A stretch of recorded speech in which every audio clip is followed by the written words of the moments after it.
Dispersion and diffraction of light, इन दोनों topic पे हमने पहले ही वीडियो बना रखी है कि डिस्पर्सन ऑफ लाइट क्या होता है, डिफ्रैक्शन ऑफ लाइट क्या होता है। आज इसी से रिलेटेड, इसी से जुड़ता हुआ मतलब लाइट से रिलेटेड अगला टॉपिक है interference of light, IOF, interference of light. ये वाली बात क्या है, इसको हम समझने की कोशिश करते हैं। जैसा कि आपको पता है, पहले एक बार समझ लेते हैं, फिर एग्जाम में क्या और क्या आपको मतलब क्या और कैसे लिख के आना वो उस पर बात करेंगे, और साथ में यहाँ पे MCQ क्या बन सकते हैं वो भी देखेंगे। ठीक है, तो पहले हम लोग समझने की कोशिश करते हैं एक बार dispersion of interference of light क्या होता है। जैसे आपको पता है कि लाइट जो है ना एक वेव है, और वेव कैसे ट्रेवल करता है इसे, हालांकि लाइट पार्टिकल भी है ना, लाइट को डुअल नेचर बोलते हैं ना, दोनों नेचर है, तो वेव ऐसे ट्रेवल करता है। ठीक है, वेव ऐसे ट्रेवल करता है। तो अब इसमें हमको समझना है कि इंटरफेरेंस क्या होता है। इंटरफेरेंस क्या होता है, ये वेव ऐसे ट्रेवल कर रहा है, इस बात का क्या मतलब, देखो जरा, इस बात का ये मतलब कि एक्चुअली ना ये पार्टिकल है, पार्टिकल मोशन कर रहा होता है, पार्टिकल अप एंड डाउन। यहाँ पे पार्टिकल गया है तो पार्टिकल अपने हाईएस्ट पोजीशन पे गया, एक मीन पोजीशन होगा। ठीक है, फिर यहाँ से पार्टिकल नीचे आ रहा है। ठीक है, लेकिन यही पार्टिकल नहीं आ रहा है, हर पॉइंट पे अपना अलग अलग पार्टिकल है, पर ये कॉम्प्लिकेटेड हो जाएगा समझना थोड़ा। मैं इस पर ज़्यादा ध्यान नहीं देकर के इंटरफेरेंस पे आता हूँ। ठीक है, सुनो ज़रा ध्यान से, देखो ऐसे एक वेव है। ठीक है, और इसी के बगल में एक वेव और जा रहा है। ठीक है, एक वेव, दो वेव है, दो सोर्स है, लाइट सोर्स। ठीक है, कोहेरेंट सोर्स बोलते हैं। वहाँ से ऐसे करिए एक लाइट और गई, एक लाइट और जा रही है, दोनों का ना जो ये है एम्पलीट्यूड है, या फिर दोनों वेव जो है एक दूसरे को इंटरफेयर, डिस्टर्ब करने लग गया है। और डिस्टर्ब का दूसरा इंग्लिश क्या होता है, इंटरफेयर। तो इसी को बोलते हैं हम लोग इंटरफेरेंस ऑफ लाइट। क्या बोलते हैं, interference of light, disturbance of light, एक दूसरे की वजह से डिस्टर्ब हो रहा है। देखो अब इंटरफेरेंस क्या हो सकता है कि इसका ये जो अपर वाला क्वेश्चन क्या बोलते हैं आपको पता है ना, यहाँ पे मैंने लिख के रखा है, इसको क्रेस्ट बोलते हैं, इसको क्रेस्ट बोलते हैं, और इसको ट्रफ बोलते हैं।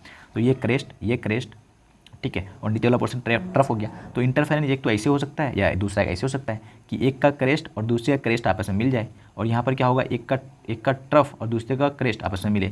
तो ऐसे केस में क्या होगा, जब ऐसे केस में मिलेगा तो जो लाइट मिल करके ना ये ब्रॉड सा ऐसे करके लंबा ऐसे हो जाएगा। देखो एम्पलीट्यूड बढ़ गया है यहाँ पर, ये मीन पोर्शन से ये वाला पोर्शन को क्या बोलते हैं, एम्पलीट्यूड। ठीक है, इंटरफेयर हो रहा है। और दूसरा तो ये हो जाएगा कि ऐसा हो जाए, है ना। तो यहाँ पे देखो एम्पलीट्यूड घट गया, ये वाला वेव चाह रहा है कि पार्टिकल ऊपर जाए, और ये वाला वेव चाह रहा है कि पार्टिकल नीचे आ जाए। तो दोनों मिल गया अगर, तो पार्टिकल यहाँ ही रह जाएगा, तो लाइन सीधी बन जाएगी। ठीक है, तो देखो जरा इंटरफेरेंस का डेफिनेशन एग्जाम में आप क्या लिख करके आओगे, ध्यान देखना।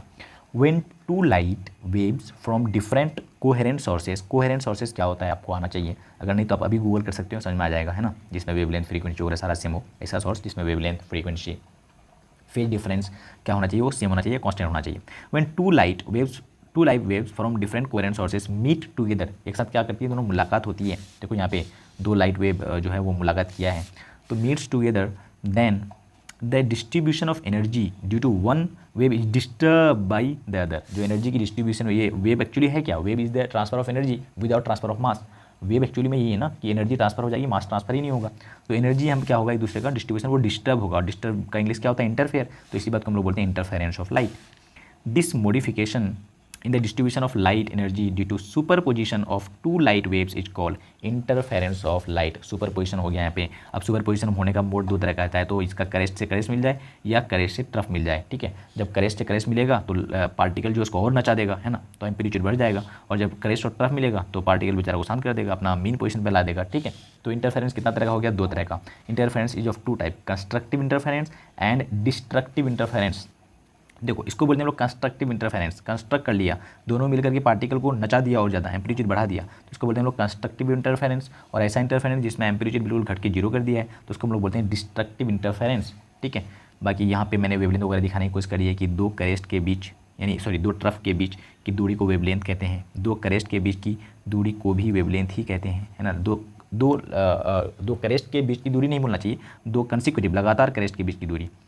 ठीक है, मैंने ये वाली बात पिछली वीडियो में बताया था, तो रिपीट करना जरूरी नहीं होगा। चलो हम लोग MCQ भी डिस्कस करते हैं, है ना।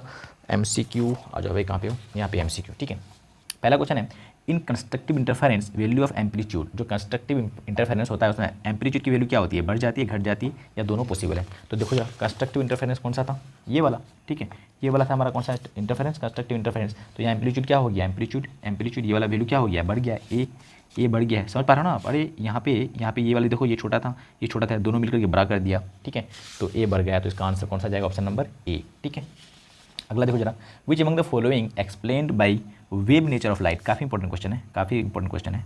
लाइट का दो नेचर होता है ना, dual nature of light, particle nature और वेव नेचर। तो इसमें से बताइए कौन सा वेव नेचर है, इंटरफेरेंस, डिफ्रैक्शन या पोलराइजेशन, या इनमें सभी। तो ये तीनों का तीनों फिनोमेना जो है, घटना जो है, वो वेव नेचर ऑफ लाइट से डिनोट किया जाता है। किससे, वेव नेचर ऑफ लाइट। याद रख लेना आप आगे से, कौन सा, इंटरफेरेंस, डिफ्रैक्शन, पोलराइजेशन, ये तीनों फिनोमेना। और जैसे फोटो इलेक्ट्रिक इफेक्ट के बारे में आपने सुना अगर है, फोटो इलेक्ट्रिक इफेक्ट, ये पार्टिकल नेचर पे एक्सप्लेन होता है, पार्टिकल नेचर से एक्सप्लेन करना पड़ता है। लाइट को जब हम पार्टिकल मानते हैं ना तब फोटो इलेक्ट्रिक इफेक्ट एक्सप्लेन कर पाते हैं, पर लाइट को जब वेव मानते हैं तब ये तीनों फिनोमेना हम लोग क्या कर सकते हैं, एक्सप्लेन कर सकते हैं। तो ऑप्शन नंबर डी जाएगा सही, याद रखना पाएगा, ठीक है। इंटरफेरेंस अकर्स इन किस में होता है, लॉन्गिट्यूडिनल वेव में, ट्रांसवर्स वेव में या इलेक्ट्रोमैग्नेटिक वेव में। आपको पता है वेव बहुत तरह का होता है, तो इन किस में होगा इंटरफेरेंस, कौन सा वेव में होगा, तो इसमें आंसर है सभी वेव में होता है, ठीक है। अरे वेव की प्रॉपर्टी इंटरफेरेंस वगैरह, तो क्या दिक्कत है, ये कि वेव इधर से आया दूसरा इधर से आया, मुलाकात हो जाएगी तो इंटरफेरेंस हो जाएगा।